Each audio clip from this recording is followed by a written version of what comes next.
para a gente poder fazer em meia hora. Vou focar mais na questão política, tá?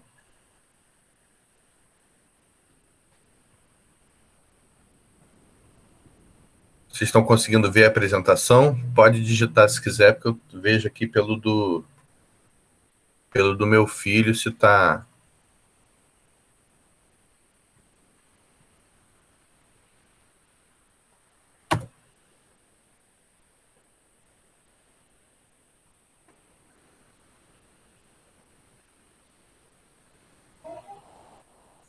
Vocês estão conseguindo ver a apresentação? Não está vendo os slides? Ah, porque eu não iniciei a apresentação, eu só gravei. Erro meu. Lógico, eu não comecei a apresentar. Agora vai.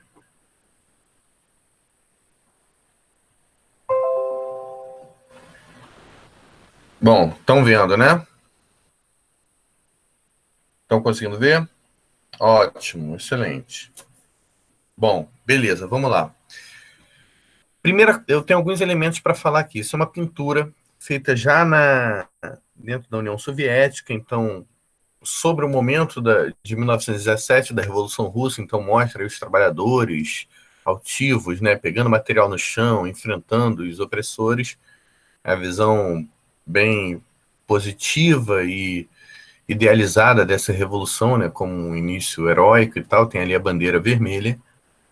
Mas eu botei isso aqui para falar de duas coisas. Primeiro, que a gente, quando fala em Revolução Russa, a gente está falando de várias revoluções diferentes. Tem em 1905 um ensaio da Revolução, a gente vai falar sobre ele. Em 1917 tem duas revoluções. Uma que ocorre em fevereiro e outra em outubro, e a gente vai falar dessas duas. Um conceito fundamental em história para a gente sempre estar na mente é o conceito de simultaneidade. O que isso quer dizer? Que as coisas acontecem ao mesmo tempo. Só você pensar agora, enquanto a gente está aqui tendo aula, tem um colega seu da sua turma que está, sei lá, jogando videogame, tem outro dormindo, tem outro comendo, tudo isso está acontecendo ao mesmo tempo. Em história acontece assim também. Muita gente me pergunta, o que aconteceu primeiro, Revolução Industrial ou Revolução Francesa? E, de fato, começou a Revolução Industrial, as primeiras características vieram antes da Revolução Francesa, mas as duas continuaram concomitantemente. Por que eu estou falando isso? Porque a Revolução Russa vai acontecer enquanto ainda está acontecendo a Primeira Guerra Mundial, que a gente já viu. Enquanto está acontecendo no Brasil a Primeira República, com os coronéis, com aquelas características todas que a gente viu. Inclusive, há influência entre elas. A Primeira República no Brasil não teve influência sobre a Revolução Russa, mas a Revolução Russa teve impacto sobre algumas revoltas no Brasil e teve impacto na Primeira Guerra significativo, assim como a Primeira Guerra também teve influência na Revolução Russa. Por que é importante estudar esse tema? É daqui que vai surgir uma das grandes potências do século XX, né? A União das Repúblicas Socialistas Soviéticas, que disputava o controle e a influência do mundo com os Estados Unidos. Vocês já devem ter ouvido falar em Guerra Fria, disputa Estados Unidos e União Soviética. E ainda é uma referência tanto para pessoas que se inspiram nessa luta para se organizar, lutar, acreditam nesse ideal do que defendia, de como foi a Revolução Russa, como quem o critica. Então, por exemplo, hoje há uma mobilização muito grande de crítica ao comunismo. E eu acho fundamental, né, falando, os comunistas, e chamando outras pessoas de comunistas e tal. Eu acho fundamental para esse debate discutir duas coisas. E uma delas tem a ver com a nossa aula, que é o que é o comunismo. Tanto o teórico, o que foi que, por exemplo, o comunismo marxista, o que Marx defendia como tipo de sociedade, leitura histórica das sociedades, e outro, um comunismo prático, real, como algumas sociedades se referenciaram nesse comunismo para construir movimentos, ações, etc. A mais impactante no século XX, que se referenciou no comunismo, é a Rússia, que depois se torna a União Soviética. Muita gente,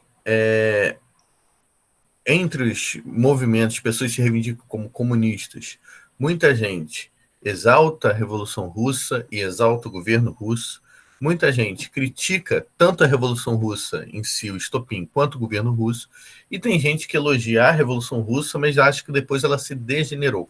Então é só para mostrar que tem várias leituras sobre isso. Mas falar sobre comunismo, comunista, movimentos comunistas, é algo que está na boca de muita gente, é bom a gente pensar sobre isso nos dias de hoje, olhando para essa leitura do passado.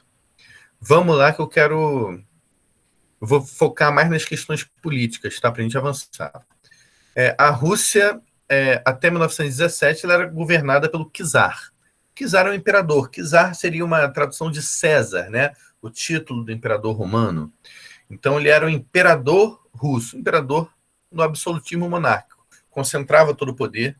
A Rússia não tinha constituição, não tinha um conjunto básico de lei. Valia aquela lei determinada pelo imperador. Os juízes julgavam de acordo com a vontade e o interesse desse imperador. E essa dinastia ficou no poder por mais de 300 anos, de 1613 a 1917. Essa é a família Romanov, né? Nós temos o Nicolau II, czar da Rússia, esse aqui, está aqui no meio da tela.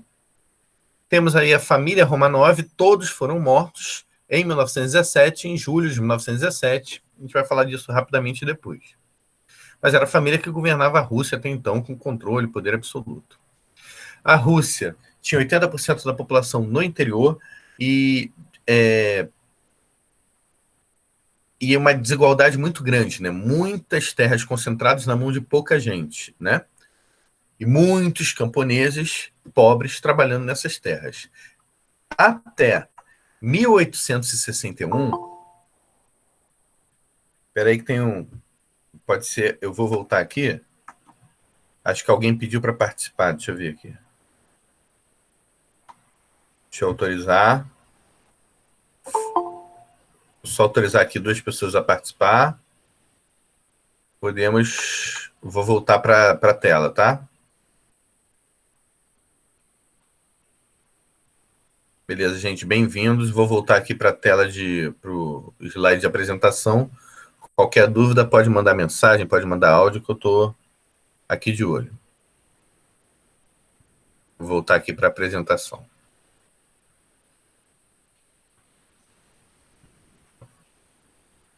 Foi, né? Vamos lá. Primeira coisa, tem alguns fenômenos importantes dessa Rússia antes da Revolução.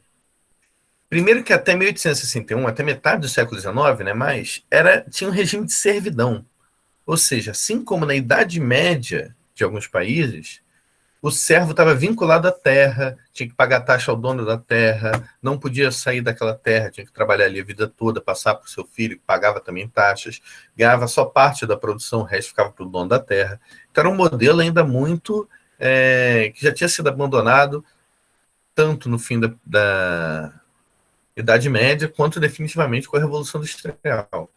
E você ainda tinha isso na Rússia, então tinha, mesmo depois disso, continua essa desigualdade muito grande. E a Rússia era enorme. Para vocês terem dimensão, a Rússia tinha, no início da Primeira Guerra Mundial, 1914, tinha entre 140 e 175 milhões de pessoas. É quase a população do Brasil hoje. Com o maior território aqui. Deixa eu ver, olha só que interessante aqui. Com o maior território de todo o mundo. Nenhum outro país tinha um território tão grande. Que na época o Império Russo pegava o que era parte de Polônia, Lituânia, Letônia hoje, e também do Alasca. Isso é uma informação, inclusive, para quem acredita em terra plana, é péssima, né? Para quem acha que é aquele tabuleiro de War, o Alasca fazia parte, no continente americano, fazia parte do Império Russo. Né? Bom, voltando aqui. O primeiro grande conflito que vai ter, que é chamado de prenúncio da Revolução, vai ser em 1905. E tem algumas características que depois vão se repetir. Primeiro, guerra contra o Japão. Você vai ter uma guerra que todo mundo acreditava que a Rússia ia ganhar com muita facilidade. Disputa por controle de áreas comerciais, pela influência na região de Manchúria, que ficava no continente, era disputada entre China e Japão. E achava-se, como mostra essa imagem russa, que os russos iam ganhar facilmente do Japão, né? Até porque tinha um discurso racista muito forte também, de que os asiáticos seriam inferiores. Então mostra aqui que um navio pequeno pegando fogo, um japonês levando um soco de um navio russo, né? Mas não foi o que aconteceu. A Rússia foi derrotada nessa guerra. Ela teve uma grande crise de desabastecimento. Nesse período teve uma seca muito grande. Então muita gente passou fome. Muitos dos recursos do czar foram voltados para a guerra. E isso gerou uma grande reação. O mais conhecido é o Domingo Sangrento. Domingo Sangrento. Deixa eu só mudar uma coisa aqui.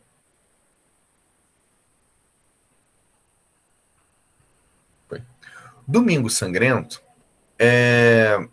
foi como ficou conhecido um massacre sobre a população comum na Rússia. Alguns padres marcharam em direção ao Palácio Imperial, São Petersburgo, no czar, para entregar um documento com pedidos de distribuir mais comida para os pobres, de parar com a violência armada contra quem protestasse, mas era tipo como se fosse um abaixo-assinado, entregar um abaixo-assinado, quase isso. Eram documentos que eles iam só entregar ao czar. Só que era muita gente, né? Calcula-se em 200 mil pessoas. A Força Armada que protegia o czar viu aquela multidão chegando, não quis saber o que era, abriu fogo. Então abriu fogo contra centenas de milhares de pessoas desarmadas. Muita gente morreu com um tiro, ficou ferida, muita gente morreu pisoteada, e isso gerou um escândalo muito grande. E o tiro saiu contra... Esse tiro acabou gerando muito mais revolta do que ele conseguia conter. Você teve a revolta do encouraçado Potemkin, marinheiros tomaram o navio de guerra e passaram a exigir melhores condições de trabalho, fim dos castigos físicos e, principalmente, fim da comida estragada que eles recebiam. Além disso, essa revolta acontece quando eles são convocados para ir para a guerra contra o Japão, que não viam mais sentido naquela guerra. Vai dar origem a um filme famoso já da União Soviética, chamado Encouraçado Potemkin. E, curiosamente, tem algumas semelhanças, né, vocês podem pensar, com a revolta da Chibata, e não é por acaso.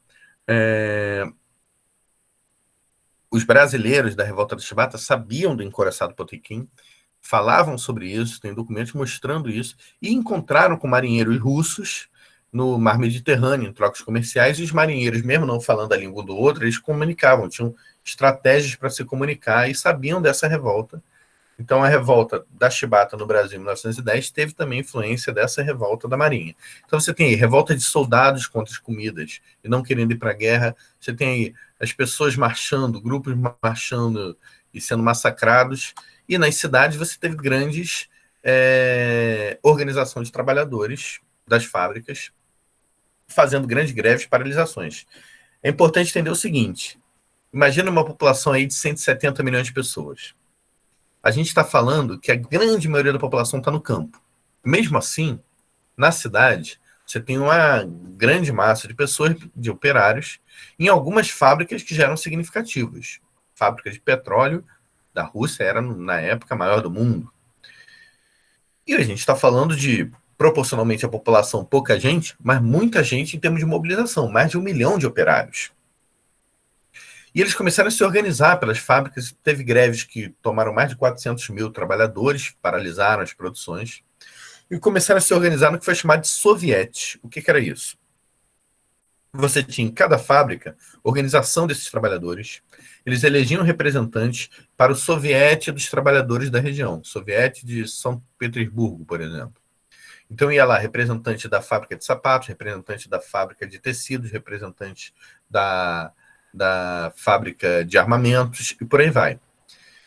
E esses sovietes organizados criavam esse conselho soviético que definia os rumos dessa paralisação. Isso permitiu uma grande organização entre eles. O governo, vendo essa mobilização toda, vendo a impopularidade crescendo, o governo cede e cria um parlamento russo, um congresso russo. Ele cede, abre mão do poder absoluto, cria uma Duma, que é chamada de parlamento, onde vai, a princípio, criar uma constituição que ele vai submeter. Vai ter aí, dentro dos sovietes, a criação de um partido operário, que vai ter principalmente 2 grupos presentes ali dentro, chamados de bolchevique e menchevique. A gente fala disso mais à frente. Mas o que a gente vai ter? Essas 2 instituições de poder sendo formadas. A Duma, autorizada pelo rei, Então vai ter eleição para um parlamento burguês, como tinha já na Inglaterra, na França, nos Estados Unidos, a votação. E os sovietes, essa organização com representantes de trabalhadores, e vai começar a se formar também sovietes de soldados, organização de tropas, soldados, que também mandavam seus representantes, e que organizavam aí o que rumos iam tomar. Essas duas instâncias de poder vão ser muito importantes em 1917. O rei vai, depois de acalmada a situação, acabou as greves, acabou as revoltas, ele vai voltar a retomar o controle, o poder de ferro, assim que o parlamento, antes de criar o texto constitucional, o rei já faz uma lei dizendo que ele vai estar acima desse texto. O parlamento se revolta, ele dissolve o parlamento e passa a proibir e perseguir os sovietes. Mas essa organização do parlamento várias vezes voltou, várias vezes foi reeleito, voltou, negociava com o rei, em determinado momento o rei fechava. Entre 1912 e 1917, o parlamento conseguiu funcionar com mais estabilidade. Os sovietes passaram para a clandestinidade, mas não deixaram de existir. Continuou tendo redes de organização de trabalhadores por região e que conseguiam fazer uma organização entre esses operários das fábricas, mesmo não sendo a maioria dos trabalhadores. Começou a ter uma organização parecida com camponeses, mas apesar de, em 1917, serem bem significativas, nunca tiveram uma grande representação dos camponeses, que os camponeses ficavam mais espalhados na Rússia, né? Bom, dentro desses sovietes, você vai ter um grande racha entre dois debates. De um lado, os mencheviques, que em russo quer dizer minoria, e bolcheviques, maioria. Os bolcheviques defendiam que tinham que ter uma grande ruptura agora, e os trabalhadores tinham que assumir o poder, assumir o governo. Os mencheviques acreditavam que o governo tinha que passar primeiro por uma revolução liberal, né, em que a burguesia tomasse controle do poder, e depois, sociedade desenvolvida e tal, que viria uma revolução operária. Vale dizer que a maioria dos leitores de Marx faziam essa avaliação, que ele defendia que no país que acontecer a Revolução Proletária seria um país já desenvolvido em termos desses marcos liberais, de Congresso, Parlamento, direitos individuais, etc.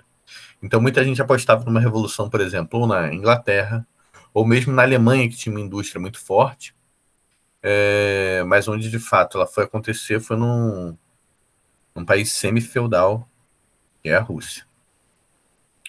Eu não vou ler esse trecho, mas eu queria só mostrar essa imagem aqui, que é a imagem de um soviete. Esses todos que vocês estão vendo aí, não dá para ver muito direito, é muito pequenininho, vocês podem aumentar na tela e ver, são todos representantes de fábricas, de organização de soldados. Então era uma rede muito grande de uma só região, em que eles definiam os rumos e atuavam em conjunto nos movimentos. Em 1914, vai começar a Primeira Guerra Mundial. Isso tem tudo a ver com a Revolução Russa. Por quê? A Rússia tinha uma grande arma para a guerra, que era a quantidade de soldados. Por outro lado, a Rússia tinha pouquíssimas armas. Então era muito comum mandar um soldado mal treinado, inclusive, para a guerra, e falar, você vai para a guerra, e vai falar, cadê meu fuzil? Não tem fuzil, meu querido, não tem fuzil não. Vai para a guerra, você vai chegar lá, se tiver alguém morrido, você pega o fuzil da pessoa. Então não era muito motivador você ter que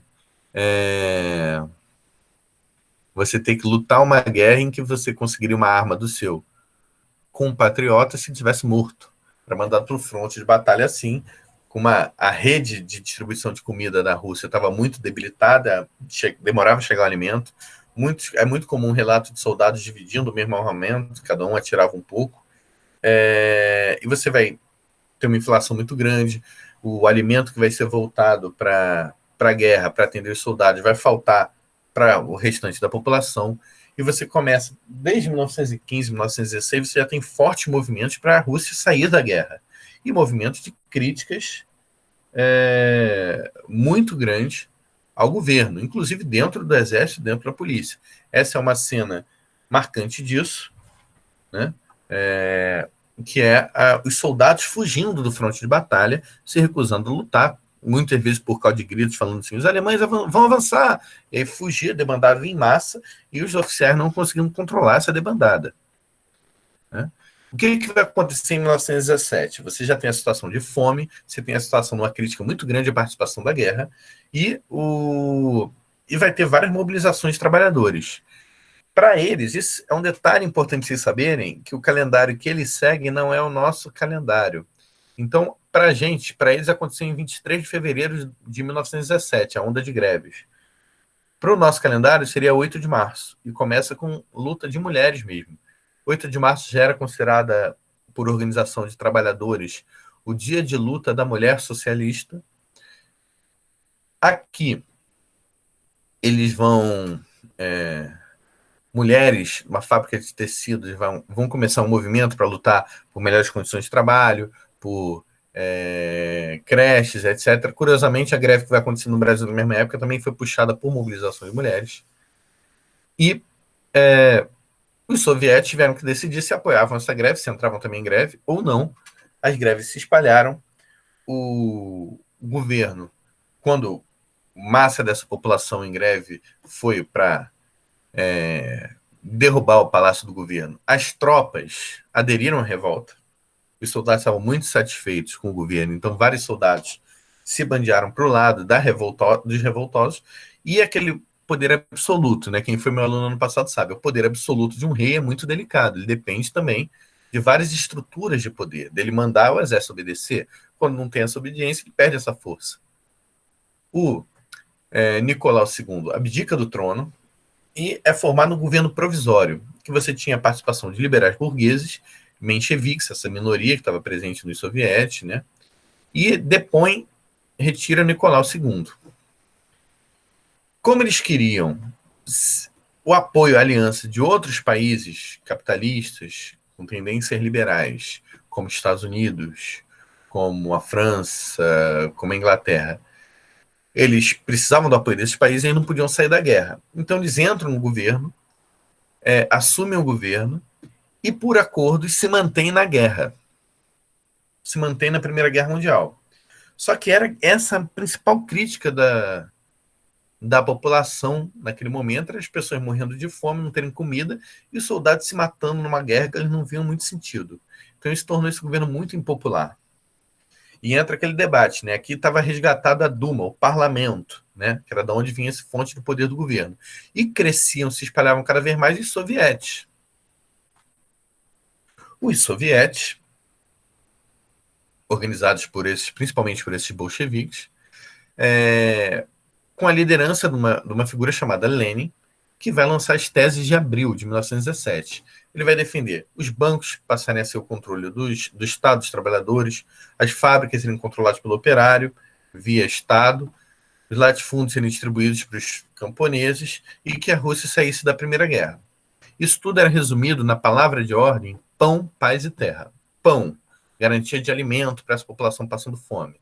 Paz, saída da Primeira Guerra Mundial. E terra, distribuição de terra. Isso dialogava diretamente com demanda dos camponeses, questão da distribuição da terra, demanda dos soldados, a paz, e demanda da população como um todo, tentativa de acabar com essa tal dessa fome, né, que se espalhava e que a guerra era muito responsabilizada por isso. Bom, esse é Lenin falando para a multidão. E outra palavra de ordem fundamental que vai aparecer para vocês agora é todo o poder aos sovietes. Então você tem um debate. De um lado você tem o parlamento, do outro lado você tem essa organização de trabalhadores.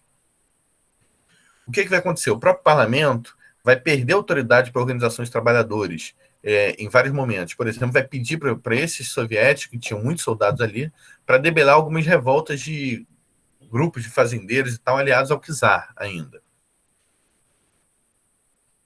E, como estava muito impopular, eles continuaram se mobilizando e matam, em julho, a família czarista inteira, o czar, filho, mulher, todo mundo, né? Rompe, cancela aquela dinastia, qualquer possibilidade de vir um sucessor do trono daquela família núcleo duro, e em 25 de outubro para eles, novembro já para a gente, você tem uma tomada de poder, toma o Palácio de Inverno, declara que o poder vai ficar com os soviéticos, não mais com a Duma, com o parlamento. Então, a sua organização dos trabalhadores teria tirado um conselho sob a liderança de Lenin, que governaria, então, a Rússia. Aqui eu vou ter que tirar rapidamente, não sei por que ele não aparece, então vou ter que tirar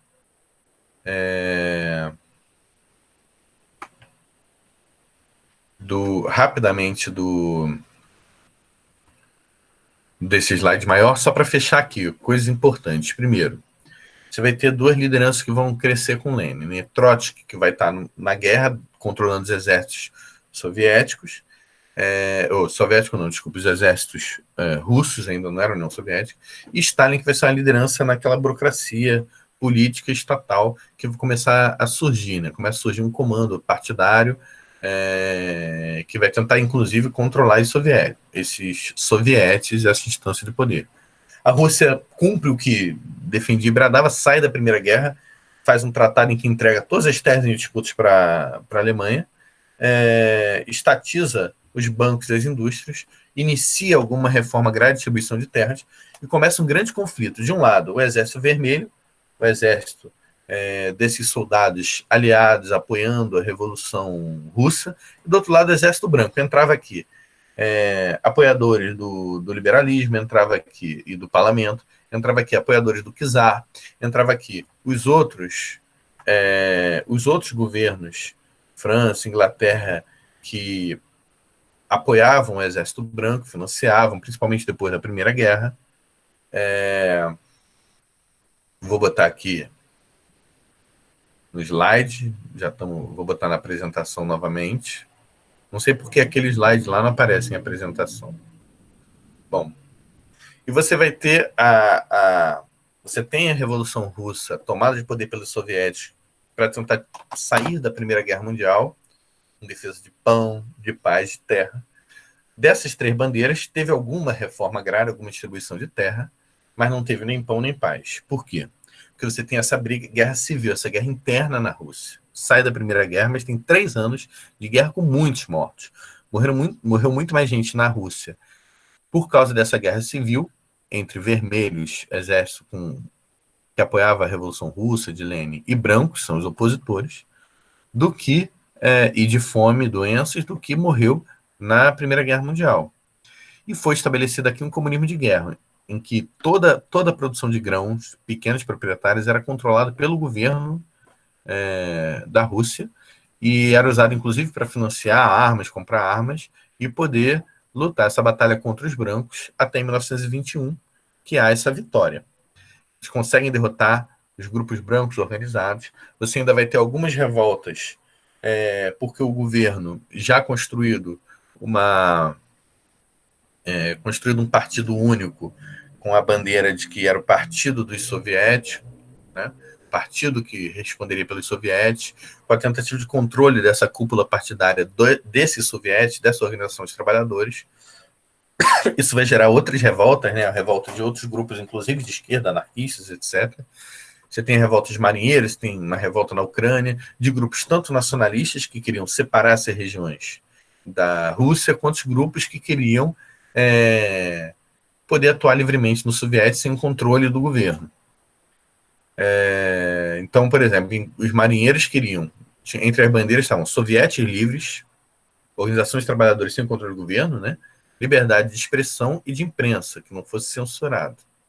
Essas revoltas foram debeladas, e eu nem vou falar muito da política econômica não vou falar aqui da política econômica do governo de Lenin, mas essa primeira política econômica teve como fato concreto que conseguiu crescer muito a produção de grãos e reduziu a fome naquele momento.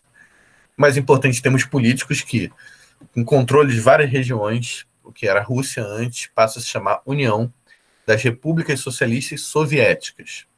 Então, esse nome, União Soviética, que vai ser aí o nome que depois da Segunda Guerra Mundial, do grande oposição aos Estados Unidos, né, os dois que disputavam o controle e influência do mundo, vai surgir só em 22, ao fim dessas guerras entre Exército Branco e Exército Vermelho. Vai definir uma separação entre igreja e Estado, até enquanto o czar estava no poder, o czar a igreja era parte do Estado, a igreja, os padres eram pagos pelo Estado, os padres, era a igreja ortodoxa russa, tá? Não era a igreja católica, não. Mas os padres tinham uma relação, inclusive, tinham determinações que tinham que denunciar qualquer revolta que tivesse na sua região para o czar. Você vai ter uma grande disseminação de arte e teatro, vai ter uma ampliação muito grande nesse período também de escolas que não tinham, né, essa dinâmica de escola pública, não tinha disseminado. Você vai ter uma distribuição de alguns recursos pontuais, principalmente nas grandes cidades.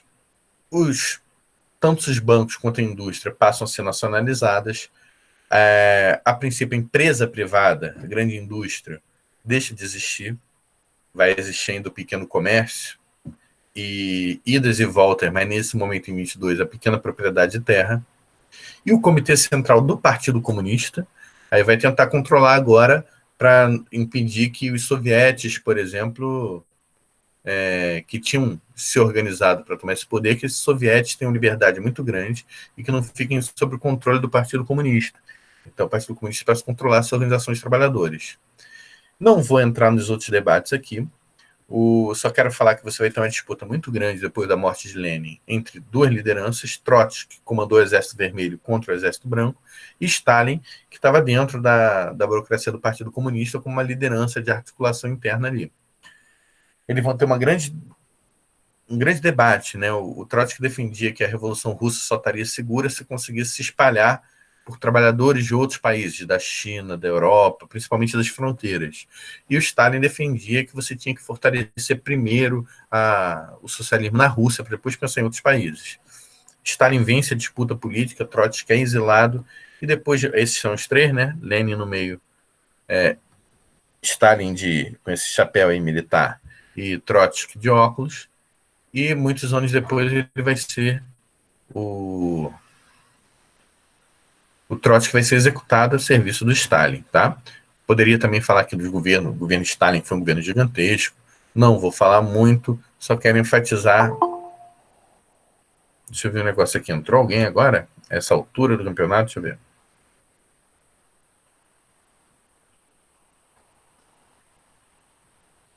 Bom, Raíssa, bem-vindo, tô já terminando aqui, tá? Vamos lá, vou voltar a apresentar, já está no fim do processo. Não vou entrar a fundo nos planos quinquenais, são planos econômicos, basta ver que esses planos que mudavam de 5 em 5 anos, eles tiveram pouca produtividade no campo, mas com as indústrias de base ampliou muito o corpo industrial da União Soviética, que se tornou uma potência industrial também a partir daí. Não vou falar muito dos governos stalinistas, para não dar tempo, mas só mostrar essas propagandas aqui, que são bem essa ideia de um líder salvador, né, segurando uma criança que segura a bandeira da Rússia, ouvindo música, ao lado do Lenin. E aqui essa é uma imagem bem simbólica do governo, que é o Stalin grande, gigante, e os povos da Rússia em volta. A Rússia, a União Soviética, né, ela é composta por vários povos diferentes, então essa ideia de todos os povos unidos num grande líder, né? Aqui você vê inclusive um sujeito aqui mais ocidental com terno e gravata, né? Estou passando aqui a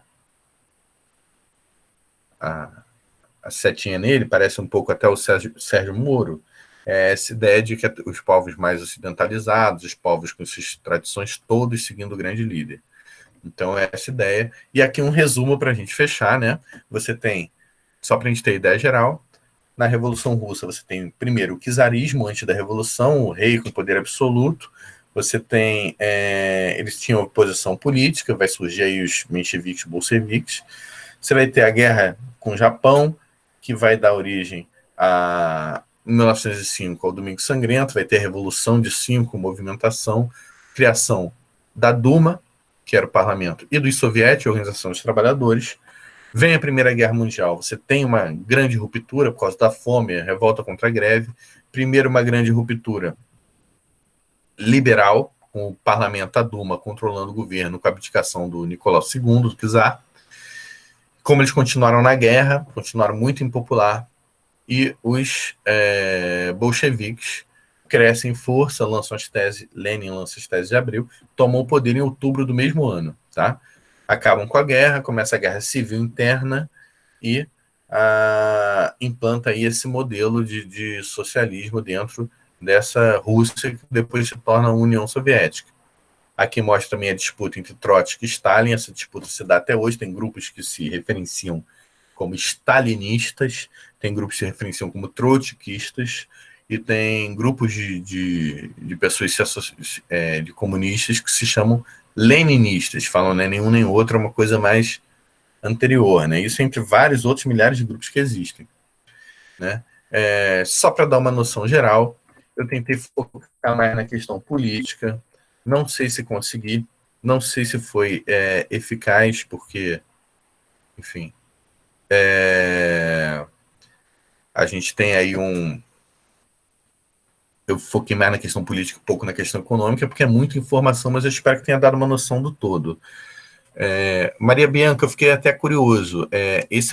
Na verdade, isso é uma frase, inclusive, do Marx, que fala que a história se repete como na primeira, como tragédia, e na segunda vez como farsa. Mas eu fiquei curioso aonde você identificou aí que é a história se repetindo. Só para eu saber, porque para a gente pensar aqui. Então, olha só, a gente está falando aqui, a gente está falando de Primeira República, né? Se a gente for pegar, deixa eu tirar aqui da apresentação rapidinho, o Luan perguntou quem era o governante do Brasil nesse período. Então, se a gente for pegar, eu estou falando aqui de vários períodos, né? De antes de 1905, a gente está falando de... Acho que eu cancelei a apresentação, né? Consegui. A gente está falando de antes de 1905, a gente está falando de 1917, a gente está falando de até 1922, 1924. Imagino que você esteja falando especificamente de 1917. Tudo isso que eu falei é a Primeira República, República Velha, aquela política dos coronéis. Eu não decorei o nome dos presidentes, mas eu posso, numa busca rápida aqui, presidente do Brasil 1917, deixa eu ver um site confiável, que não dá para pegar em qualquer um. No Brasil, o presidente, nesse momento, em 1917, Venceslau Braz, que dura toda a guerra. Ele entra em 1914 e vai até 1918, tá? Então, esse é o governante do Brasil durante a Revolução Russa. Beleza?